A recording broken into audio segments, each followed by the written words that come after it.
Hello, welcome to my channel, The Resting Mind. Tonight, we are taught that gravity is a constant force, pulling us down with accelerating speed, a relentless anchor dragging us toward the center of the earth. But there is a specific moment, just 12 seconds into a fall, where gravity effectively stops working. It is a mathematical paradox that seems to violate the intuition of our primitive eyes, yet it is the fundamental law of the sky. We tend to think of falling as a chaotic, accelerating rush toward an impact, but physics tells a different story.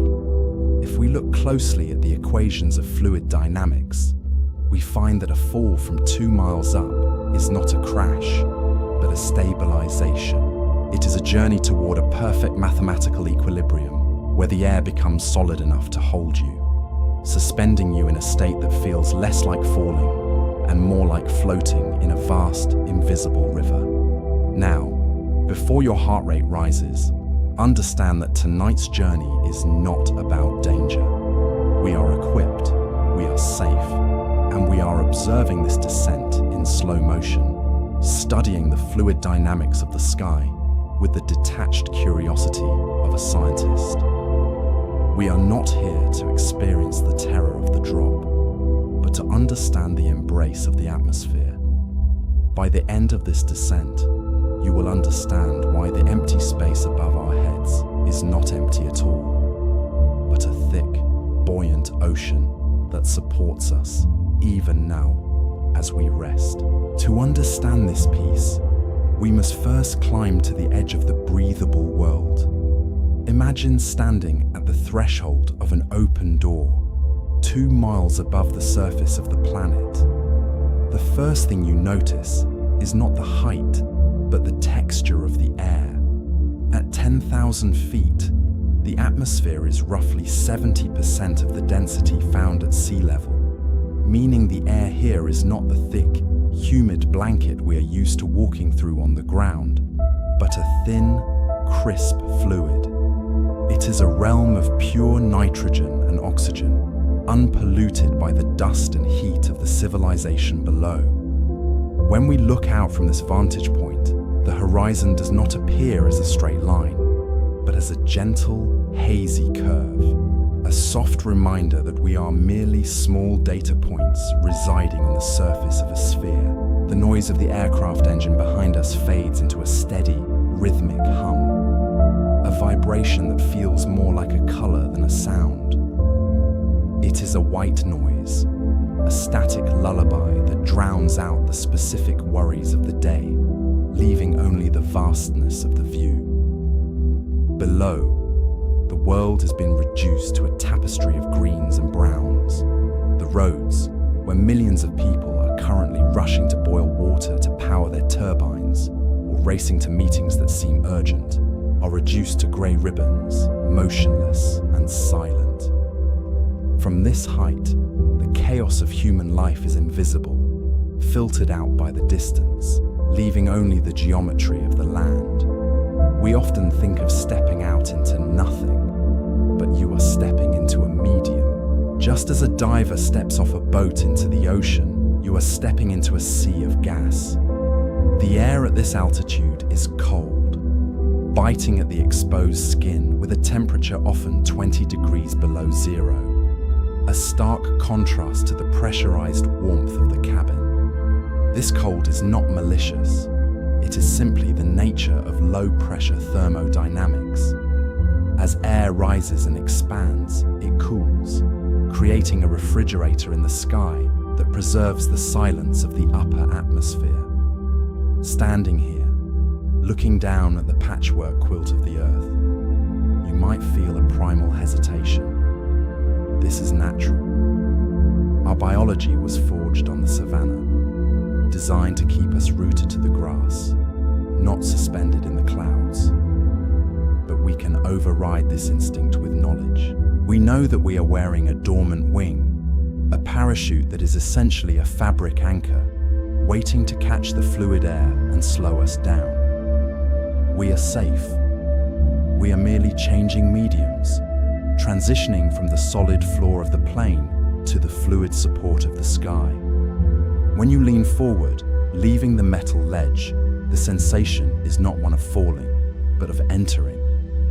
The air rushes up to meet you, firm and substantial.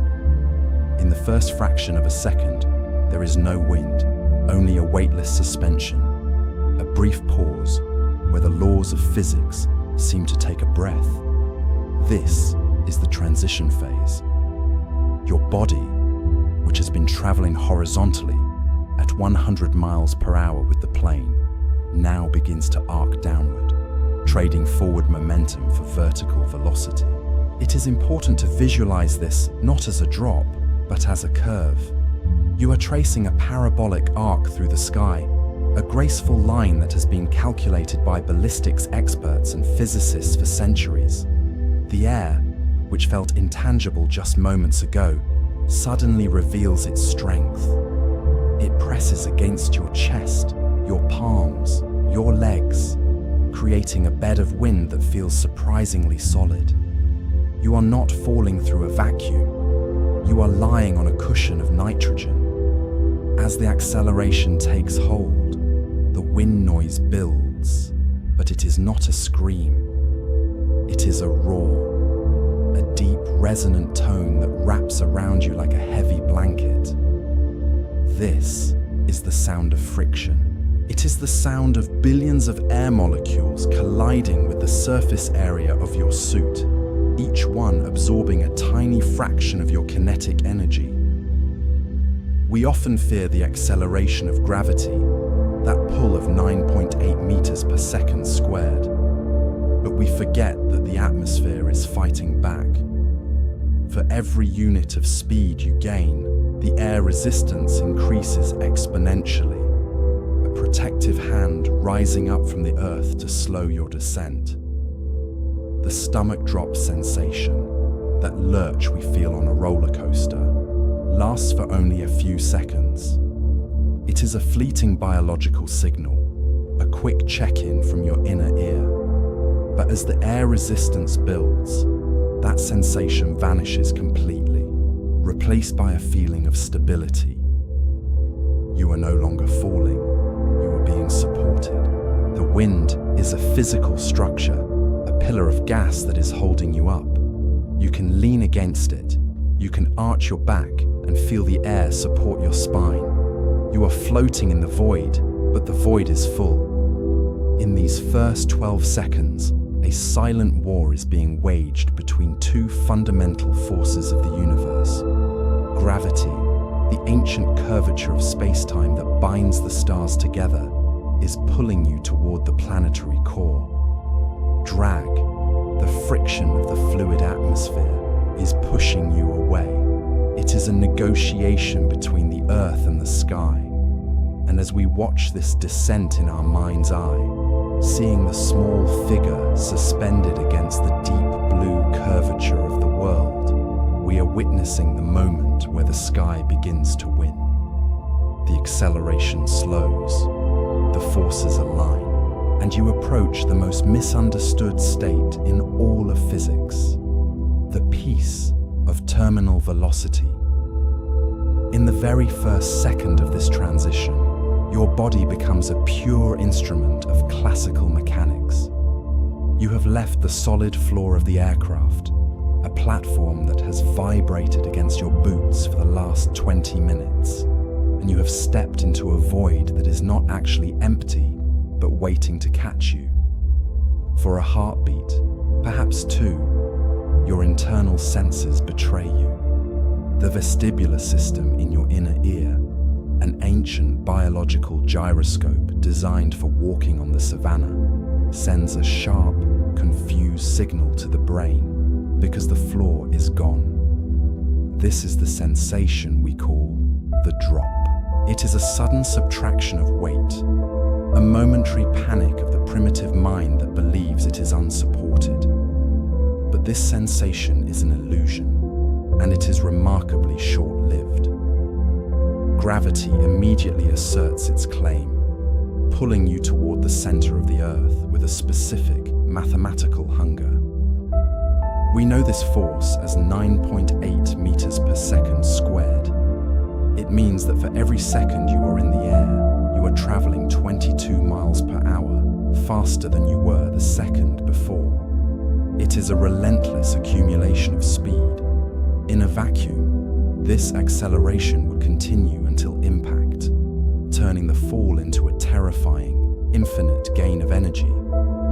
But you are not in a vacuum. You are in the atmosphere, and the atmosphere is a fluid ocean that has density, weight, and viscosity. By the fourth second, the world has rotated slightly beneath you, and the air has begun to fight back. You are no longer falling through nothing. You are colliding with billions of nitrogen and oxygen molecules every millisecond. At first, they simply brush past the nylon of your suit, invisible and intangible. But as your speed doubles, the resistance quadruples. This is the law of drag. The air molecules cannot move out of your way fast enough. They pile up against your chest, your helmet, and the palms of your gloves, compressing into a high-pressure cushion that feels surprisingly solid. If you were to close your eyes in this moment, the sensation of falling would begin to evaporate. The stomach drop vanishes completely, replaced by a feeling of immense distributed pressure.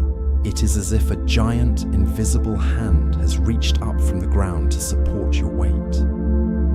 The roar of the wind becomes a physical presence, a white noise that wraps around you like a heavy blanket, drowning out the specific worries of the world you left behind. We often describe air as a gas, which implies it is thin and ghostly. But at 100 miles per hour, air behaves much more like water. It has texture. It flows in complex, turbulent sheets around the curvature of your limbs. You are effectively swimming in a medium that is thickening with every meter of your descent. The acceleration that felt so sharp in the first 3 seconds is now being strangled by the wind. The gravity that wants to pull you down is being met by the atmosphere that wants to hold you up. By the 10th second, the battle between these two titanic forces, the gravity of the planet and the friction of the sky, is reaching a stalemate. Your speed is still increasing, but the rate of increase is dying.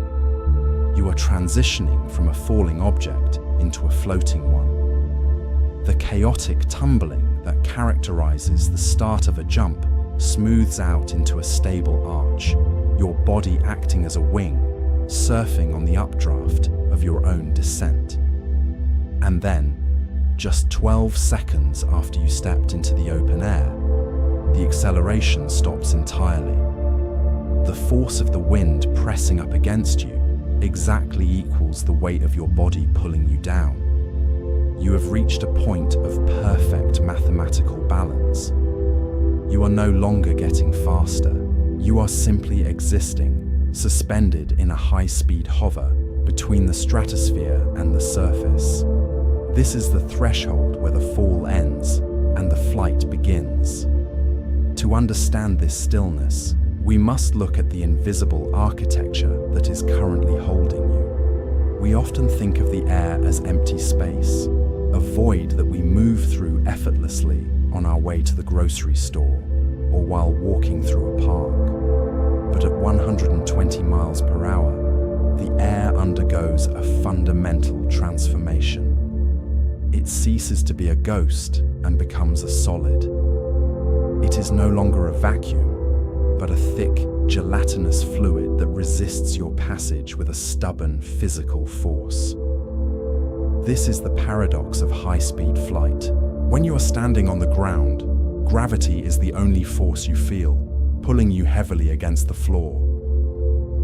But here, 2 miles above the crust, you are the center of a silent negotiation between two massive opposing powers. On one side, there is the Earth, with its 6 septillion kilograms of mass, pulling you down with a gravitational acceleration of 9.8 meters per second squared. It is a relentless, ancient tug that wants to bring you home. But on the other side, there is the atmosphere. As you accelerated during those first 12 seconds, you began to collide with billions of air molecules every single instant. Nitrogen, oxygen, and argon atoms are striking the fabric of your suit, the curve of your helmet, and the palms of your gloves. At low speeds, these molecules simply slide out of the way, like water parting around a slow-moving ship. But at this velocity, they cannot move fast enough. They pile up against you, compressing and creating a cushion of high pressure that pushes back against the pull of the Earth. This is the moment where the math of the universe becomes a safety net. The equation governing your descent is simple, yet profound. The force of drag, that resistance from the air, increases with the square of your speed. This means that if you double your speed, the wind pushes back 4 times as hard. It is a self-correcting system, a cosmic governor that prevents you from falling forever into the abyss. Eventually, and inevitably, the force of the air pushing up exactly matches the force of gravity pulling down. The net force on your body becomes zero. In the language of physics, this is an equilibrium state. To the distant observer on the ground, you are a streak in the sky, a data point falling rapidly toward the horizon. But to your own senses, and to the fluid dynamics of the sky, you have stopped falling. You are merely floating on a column of rushing air, held in place by the density of the world itself. This state is what we call terminal velocity. The word terminal often carries a heavy weight in our medical or mechanical language, implying an end. But here, in the sleepy science of the upper atmosphere, it implies a constant. It is a plateau of stability. You are no longer accelerating. You are no longer heavy. You are weightless, not because gravity has vanished, but because the sky has become strong enough to carry you. If you were to close your eyes in this moment, ignoring the roar of the wind which we will explore later, you would feel as though you were lying on a firm mattress. The pressure is uniform, supporting your chest and hips, allowing you to relax into the arch. It is a strange realization that the most stable you might ever feel is while falling at the speed of a race car. This stability is determined by your shape. You are now a pilot of your own drag coefficient. If you were to curl into a tight ball, minimizing your surface area, the air would have less to push against, and gravity would win the argument for a few moments longer, accelerating you to a new, faster equilibrium. But by extending your arms and legs, by widening your silhouette against the horizon, you present more surface area to the wind. You catch the atmosphere like a sail catches the breeze. This interaction is described by the drag equation, a beautiful piece of mathematics that links the density of the fluid, the speed of the object, and the cross-sectional area of the body. It tells us that you are not falling through nothing, you are swimming through something. You are interacting with the medium of the sky, just as a swimmer interacts with the water of a lake. And just like a swimmer, you can feel the texture of the fluid. It is cold, certainly, but it is also substantial. It has a viscosity, a thickness that you can lean against. You can turn your hand slightly, angling your palm like a wing, and feel the air redirect your entire body. A subtle shift of the hip, a dip of the shoulder, and you drift across the sky, not falling down, but sliding sideways, carving a path through the nitrogen sea. This is the secret that birds have known for millions of years, and that we, with our primitive bodies and clever mathematics, have only recently learned to mimic. We are not designed for this environment. We are creatures of the soil and the grass. Yet when we step into this domain, the laws of physics do not reject us. They embrace us. They wrap us in a blanket of high-pressure air and hold us steady. It is a reminder that the universe, for all its vastness and indifference, operates on rules of balance. For every action, there is a reaction. For every pull of gravity, there is the push of the wind. And in the center of that equation right now is you, suspended, safe, and perfectly still in the middle of the sky. As we maintain this drift, holding this perfect speed, the nature of the air around us begins to reveal itself even more deeply. We are not just colliding with molecules. We are disrupting a fluid flow that has its own chaotic beauty. The air does not just stop at your surface, it flows around you, creating patterns and eddies that are invisible to the eye but essential to your flight. To understand this, we must look closer, zooming in from the human scale to the microscopic dance of the wind itself. To a physicist, the atmosphere is not empty space. It is a fluid, behaving with the same fundamental properties as water, honey, or oil, governed by the strict laws of hydrodynamics. When you walk to your car or sit in a room, the air moves around you in smooth, laminar streams, parting easily because your velocity is low and the air's resistance is negligible. But at 120 miles per hour, the air undergoes a profound phase shift in how it interacts with your body, becoming hard, substantial, and resistant, transforming from a ghost into a solid cushion that can support weight. This transformation is defined by a concept known as viscosity, which is essentially a measure of a fluid's internal friction, or its thickness. We rarely think of air as being thick, yet at this speed, the nitrogen and oxygen molecules cannot get out of your way fast enough, piling up against your chest and limbs to create a pressurized bed of gas. In this state, you are no longer falling through a vacuum. You are swimming through a low-density ocean, just as a submarine must be designed to slip through the crushing weight of the deep sea. Your body position determines how the fluid of the sky moves around you, turning your descent into a problem of aerodynamics rather than simple gravity.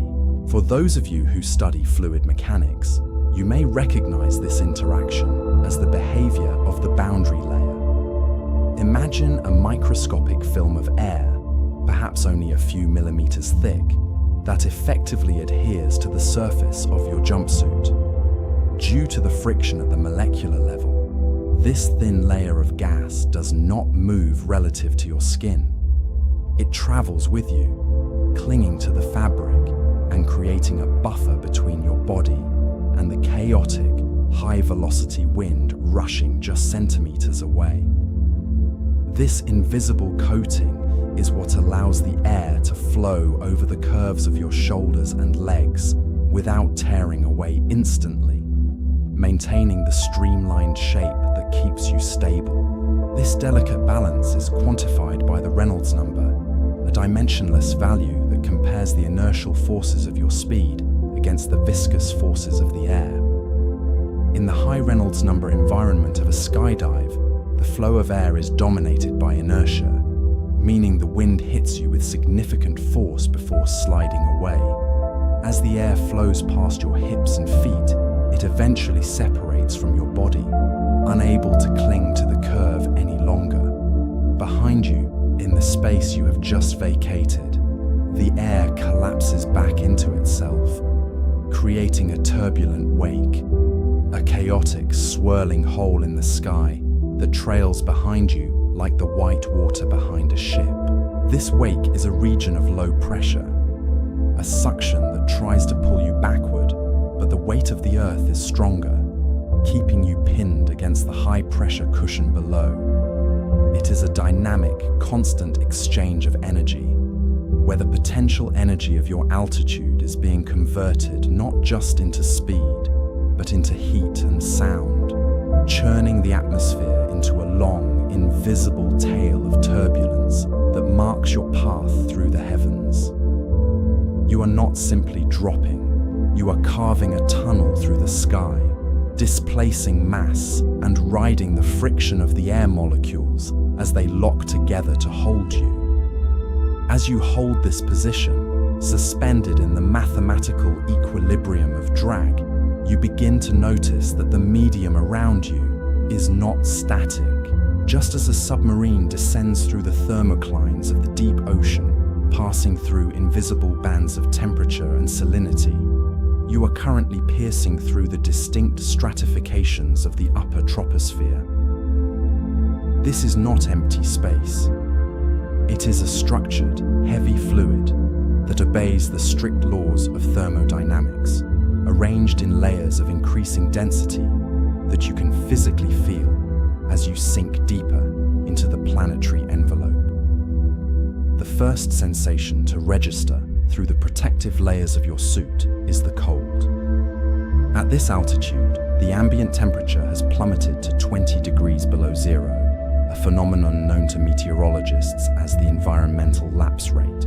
This rapid cooling occurs because the air here is too thin to hold the heat radiating from the surface of the Earth, leaving you in a frigid, pristine layer of the atmosphere where the nitrogen and oxygen molecules are sparse and energetic.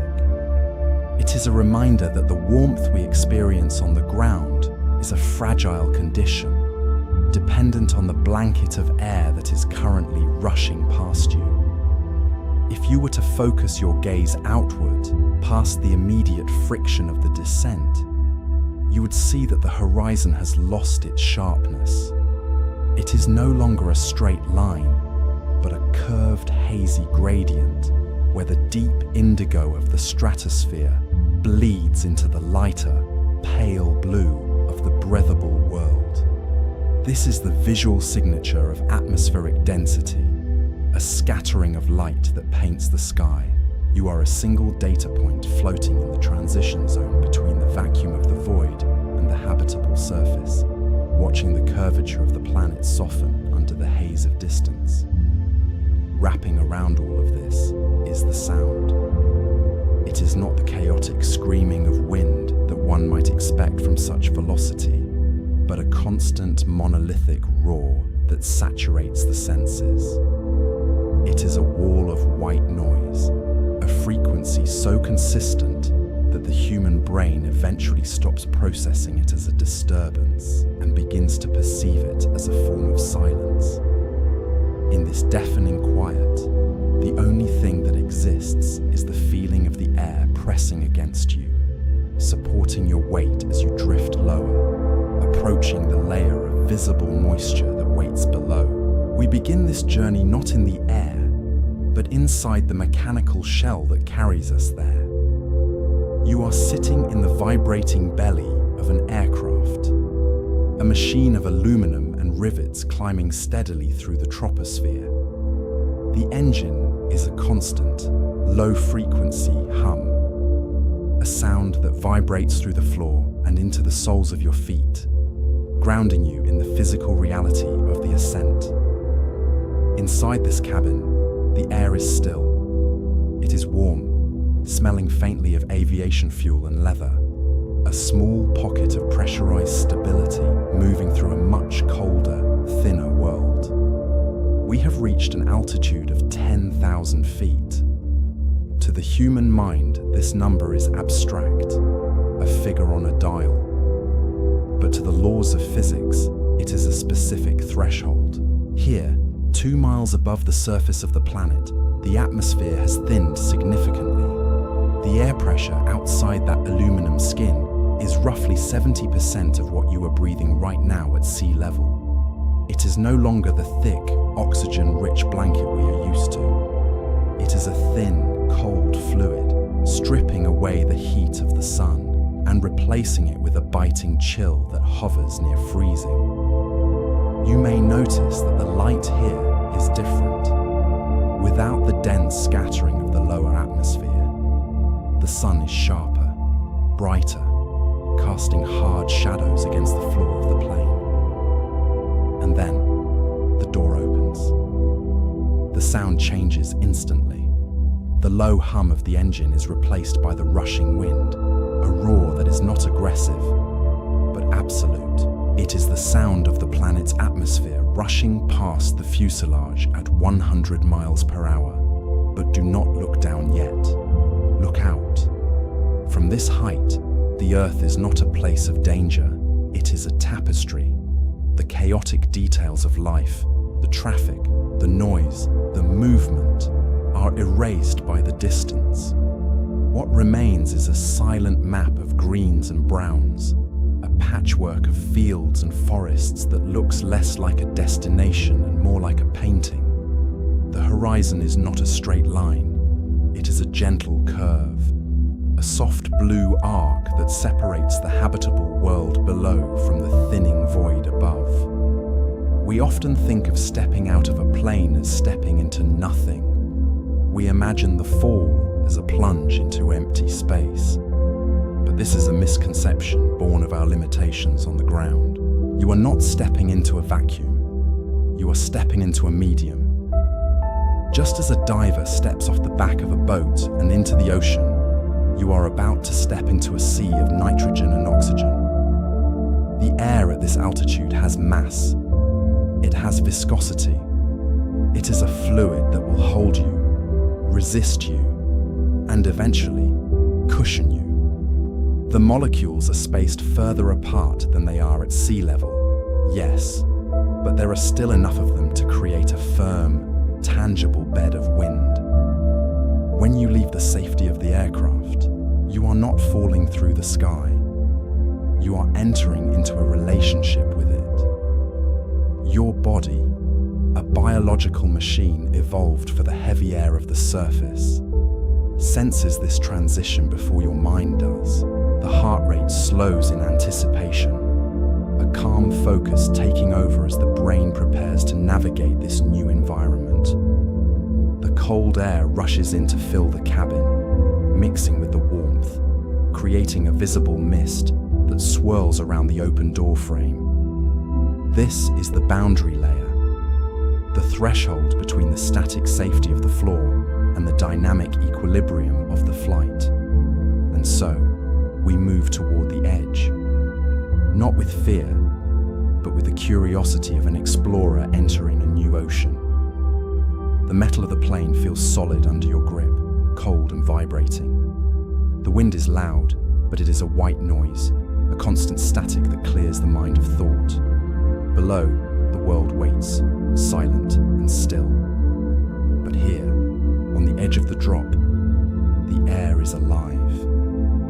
It is waiting to catch you. It is waiting to prove that gravity is not just a force that pulls you down, but a force that allows you to fly. When you finally release your grip on the metal frame, the first sensation is not speed, but a sudden, absolute surrender to the geometry of space-time. You have stepped off the ledge of the known world, and for a brief, suspended moment, you are a solitary data point accelerating into the void. This is the phase of engagement. In these opening seconds, gravity is the dominant author of your experience, asserting its ancient claim on your mass with a force of 9.8 meters per second squared. It is a mathematical inevitability that we are all familiar with, a constant pull that anchors our cities and our oceans. But here, in the open sky, it feels personal. You are no longer standing on the planet. You are being drawn toward its center.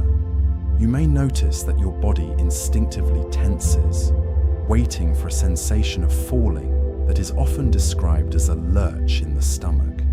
This is the vestibular system, the delicate biological gyroscope in your inner ear, signaling that the solid ground has vanished.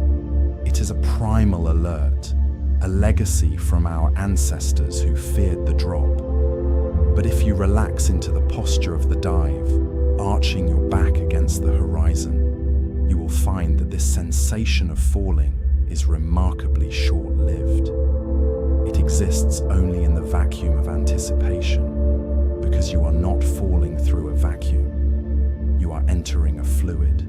As your velocity increases, crossing from 0 to 50, then 80, then 100 miles per hour, the atmosphere begins to reveal its true nature. We often think of air as empty space, a nothingness that we move through without effort. But at high speeds, the nitrogen and oxygen molecules that make up our sky reveal their density. They are not yielding, they are substantial. If we were to zoom in to the microscopic level, right at the surface of your suit, we would see a chaotic, beautiful collision. Billions of tiny atmospheric particles are impacting the fabric every millisecond, absorbing the kinetic energy of your descent.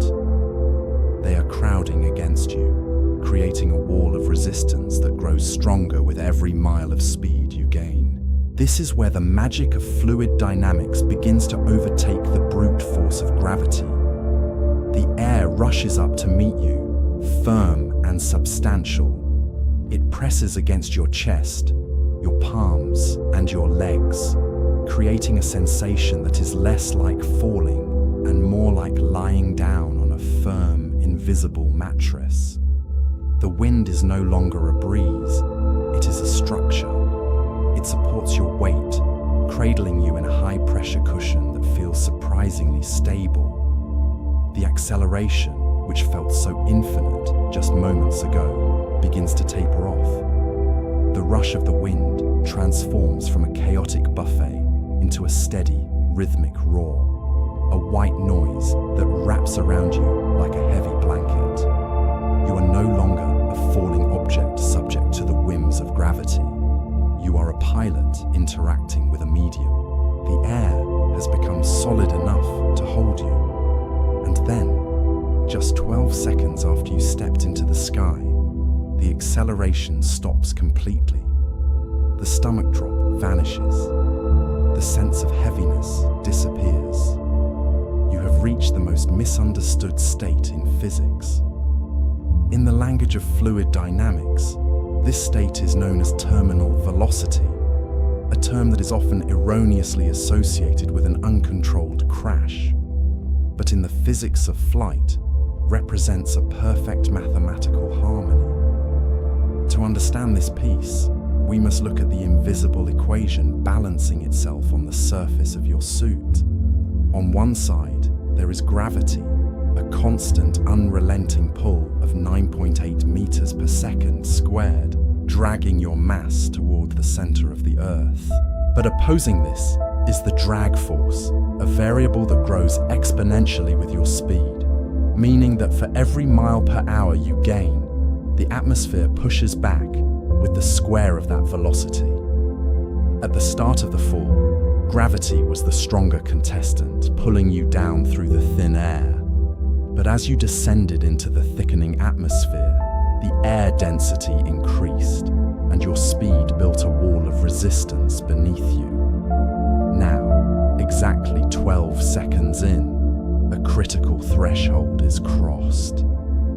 The force of the air pushing up exactly matches the weight of your body pulling down. In this precise millisecond, the net force acting on you drops to absolute zero.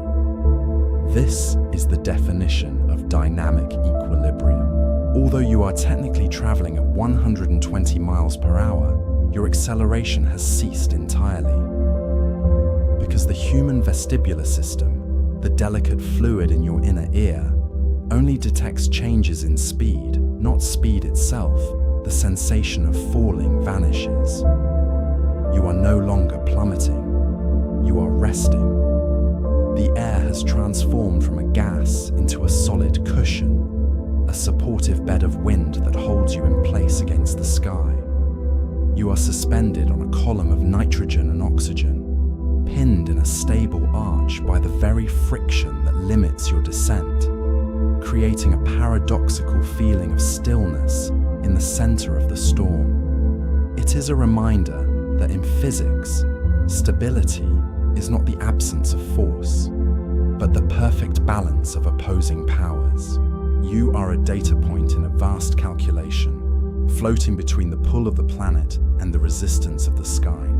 If you were to change your shape, perhaps by tucking your arms in to decrease your surface area, you would alter your drag coefficient, momentarily upsetting this balance and causing you to accelerate again until a new equilibrium is found. But for now, in this stable arch, you are effectively weightless, held by the atmosphere just as a boat is held by the ocean. To fully grasp why this sensation of floating occurs, we must look beyond the biological experience and into the rigid, comforting mathematics that govern it.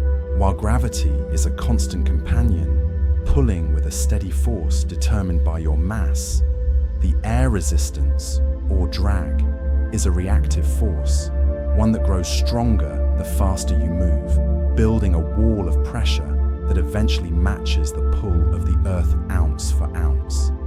When these two opposing forces finally meet in perfect symmetry, the acceleration ceases entirely. This is the state known to physicists as terminal velocity, a term that sounds final, but in practice represents a perfect, stable harmony. It is a state of dynamic equilibrium, meaning that although you are traveling at 120 miles per hour, your body feels perfectly still, suspended on a column of rushing air that has become dense enough to support your weight. This is the domain of fluid dynamics, a field that treats the atmosphere not as empty space, but as a thick, viscous ocean. Your speed is dictated by your drag coefficient, a dimensionless number that represents how easily the air can flow around your geometry. Just as a flat stone skips across a pond while a smooth pebble sinks, your orientation determines how the air molecules are displaced. By arching your back and extending your limbs, you present the maximum surface area to the wind, forcing the air molecules to travel a longer, more turbulent path around you. This turbulence creates a cushion of high pressure beneath your chest and hips, a physical platform that feels surprisingly solid.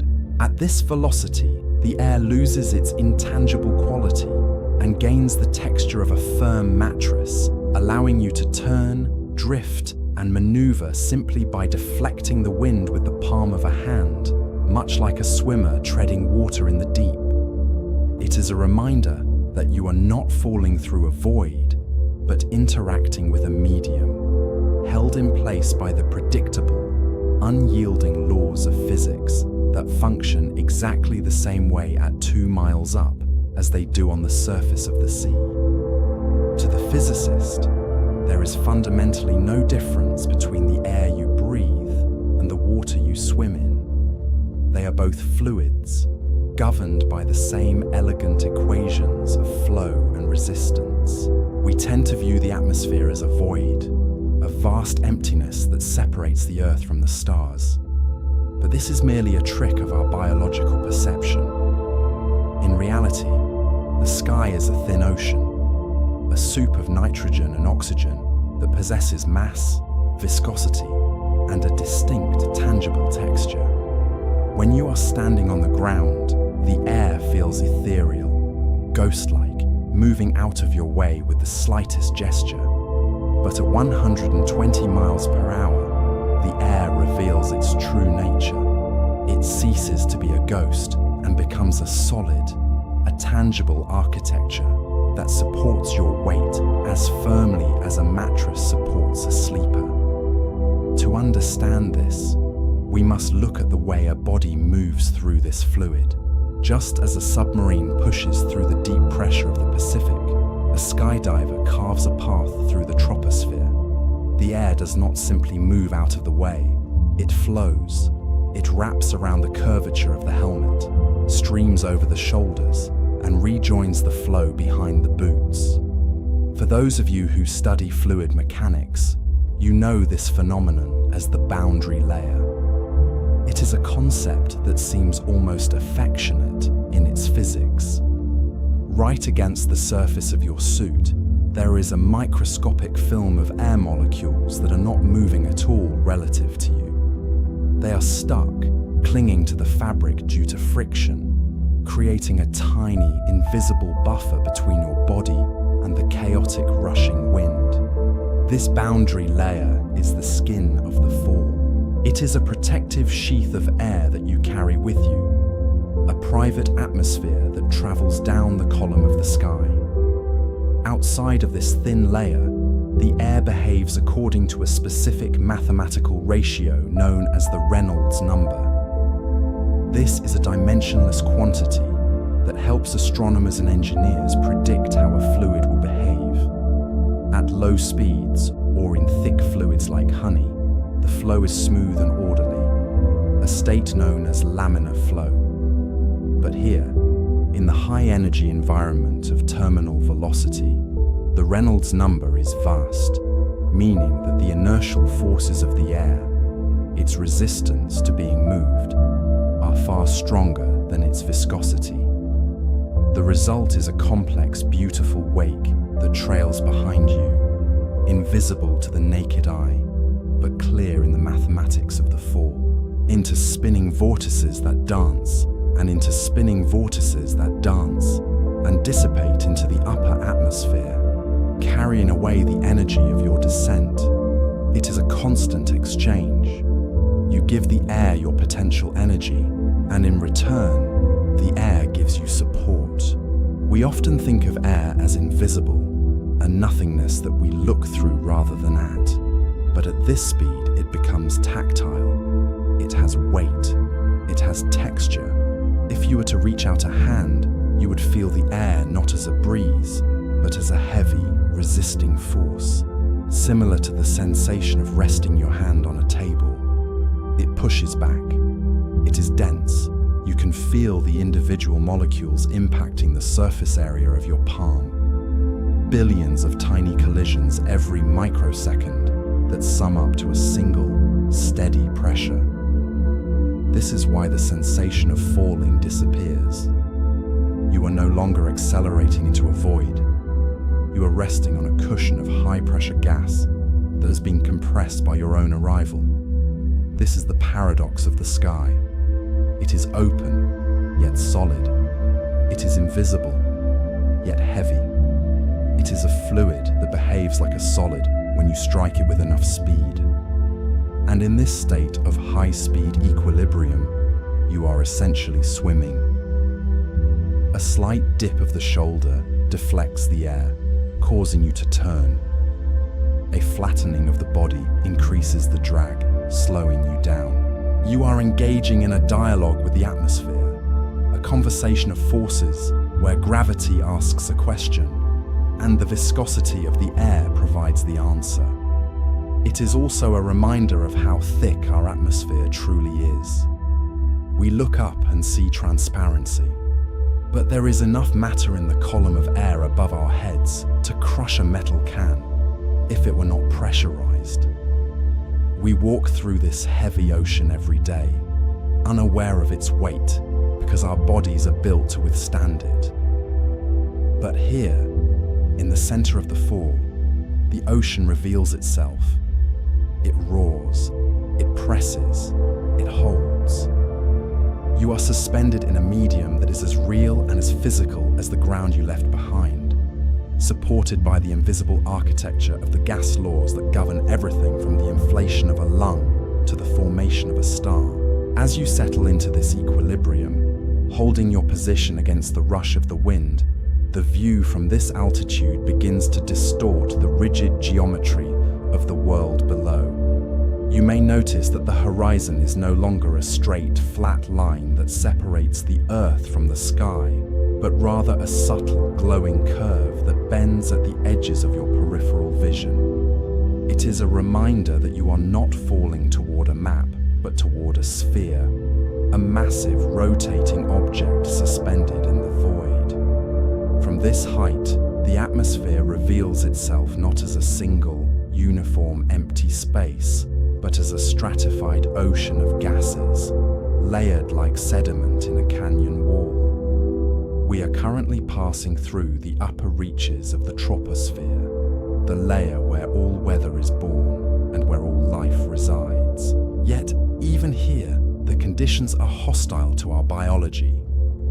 The air is thin and biting, stripping away body heat with a ruthless efficiency known to meteorologists as the environmental lapse rate.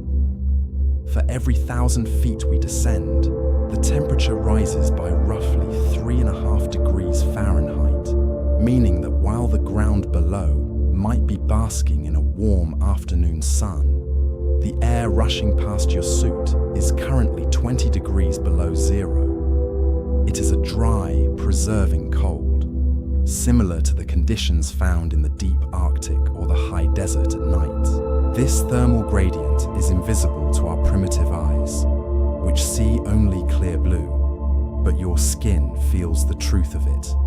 A sharp, stinging clarity that makes the blood rush to the core, protecting the vital organs in a biological response that is as old as our species.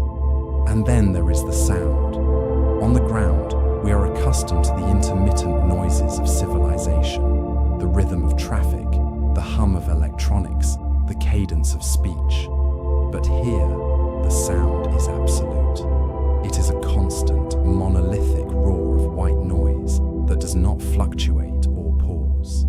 It creates a wall of sound that paradoxically feels like silence because it drowns out every other sensory input, wrapping you in a cocoon of isolation. There is no birdsong, no engine noise, no wind in the trees, only the singular, rushing vibration of your own passage through the fluid.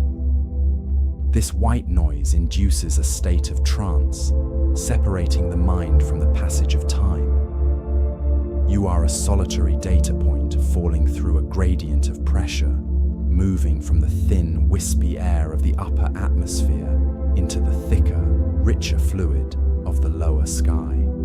The air is beginning to feel substantial now, gaining weight and texture as the density increases, pressing against you with the firmness of water.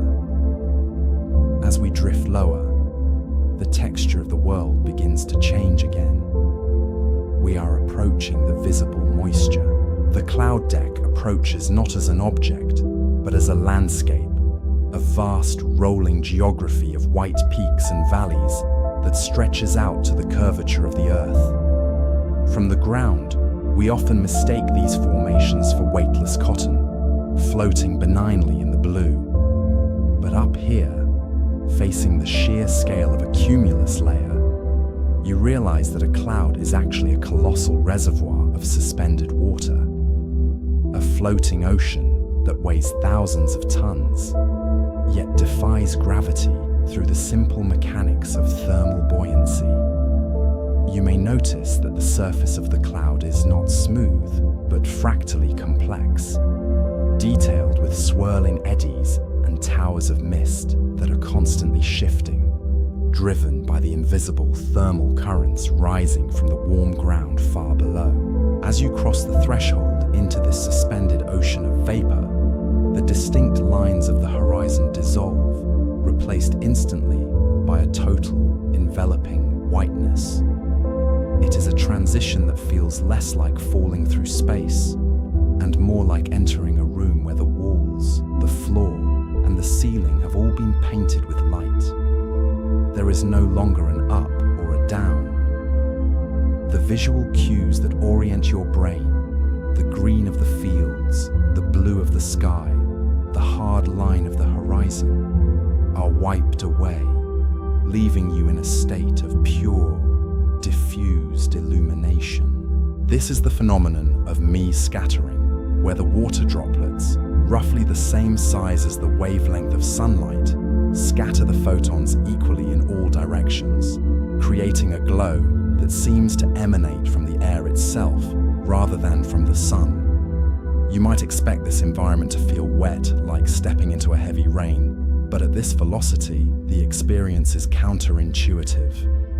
The air pressure flowing around your body creates a boundary layer, a cushion of air that deflects the heaviest moisture, meaning that the cloud feels dry, a cool, rushing mist that evaporates the moment it touches the friction of your suit.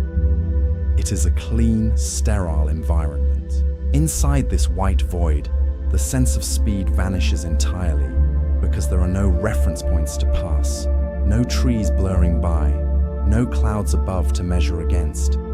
There is only the feeling of suspension in a glowing pearl-colored stasis. It is a profound isolation.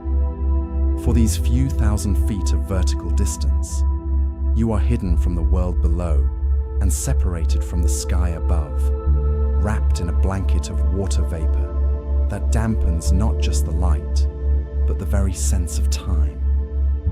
The roar of the wind seems to soften here, muffled by the density of the moisture, turning the aggressive rush of the fall into a steady, white noise drone that resonates with the same frequency as a heavy rainstorm heard from the safety of a warm bed. This is the atmosphere's most private layer, a place where the chaotic visuals of the Earth are filtered out, leaving only a soft, monochrome peace.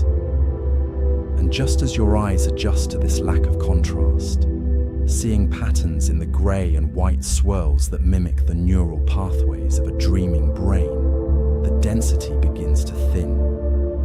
The opaque whiteness starts to tear apart, revealing fleeting glimpses of colour beneath you, a patch of deep green, a ribbon of grey road, suggesting that this suspension is temporary.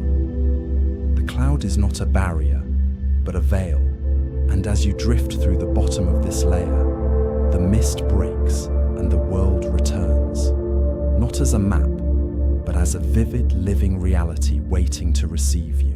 And as the temperature stabilizes, the visual definition of the world below begins to soften, replaced by a vast, rising ceiling of pure white. You are approaching the cloud deck, a massive layer of condensed water vapor that sits between the upper atmosphere and the Earth like a heavy cotton blanket. From the ground, these clouds appear as solid, floating islands, distinct and distant objects that drift across the blue. But from here, approaching them at terminal velocity, they reveal their true nature, not as objects, but as a total environment, a new state of matter that is about to swallow the sky. There is no impact when you enter the mist. There is only a sudden, seamless transition from clarity to opacity, a shift that happens faster than the brain can process, wiping away the horizon, the sun, and the ground in a single heartbeat. You are now inside the white room. It is a space without walls, without floor, and without ceiling, a realm of diffused, glowing pearl light that scatters in every direction simultaneously. In this suspension, the concept of down disappears entirely, for there is no visual reference to tell your vestibular system where the Earth lies, leaving you floating in a bright, featureless void that feels less like falling and more like being suspended in a solution of light. You might expect this immersion to feel wet, imagining the soak of a heavy rainstorm or the damp cling of morning fog. But the physics of this descent creates a strange contradiction, a sensory paradox that defies earthly intuition. Because you are traveling at 120 miles per hour, the air pressure and the friction generated by your body create a microscopic boundary layer, a shield of energy that forces the water droplets around you rather than against you. The mist feels dry, a cool, rush-in vapor that instantly evaporates upon contact, leaving your skin cold but strangely untouched, as if the cloud itself is respecting the equilibrium of your fall. It is here, deep within the vapor, that the isolation becomes absolute.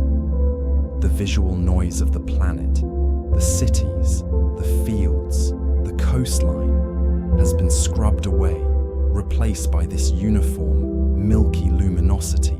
It is a reminder that the atmosphere is not empty space, but a fluid ocean, thick with matter, capable of holding light and hiding the world. You are a single data point drifting through a suspension of billions of trillions of water molecules, each one refracting the sun, creating a glow that seems to come from nowhere and everywhere at once. This is the boundary where the sky becomes tactile. You can feel the density of the moisture, a subtle thickening of the air that presses against the resistance of the suit. It is a moment of profound privacy, a hidden intermission in the descent, where you are concealed from the universe above and the earth below, wrapped in a cocoon of weather that has existed in this cycle of evaporation and condensation for eons. And as you drift through this white eternity, the sense of speed vanishes completely, replaced by a feeling of stillness, as if you have been paused in time, waiting for the world to reform beneath you. In this visual void, the senses begin to recalibrate, shifting their focus from the eyes to the ears, where a similar phenomenon of saturation is taking place. We might expect the sound of falling at terminal velocity to be a chaotic event, a deafening alarm of resistance that demands attention. But the physics of high-speed aerodynamics creates something far more hypnotic. Because the speed is constant, the air pressure against the helmet does not fluctuate, and the turbulence creates a uniform, monochromatic frequency that encompasses the entire auditory spectrum. It is a wall of white noise, a rushing thrum that is so continuous, so unbroken, that it paradoxically begins to function like silence. This is the domain of neural adaptation, a process where the brain, realizing that the roar of the air is consistent and unchanging, slowly begins to delete it from your conscious awareness. Just as you stop feeling the weight of a heavy blanket after a few minutes of rest, the auditory cortex stops registering the wind as a disturbance and accepts it as the new baseline of reality. The roar softens into a drone, a deep, resonant vibration that feels less like a sound you hear and more like a texture you inhabit.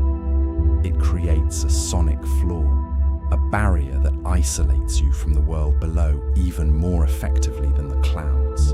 In this state, the ticking of a clock, the hum of traffic, or the distant murmur of civilization are mathematically impossible to perceive.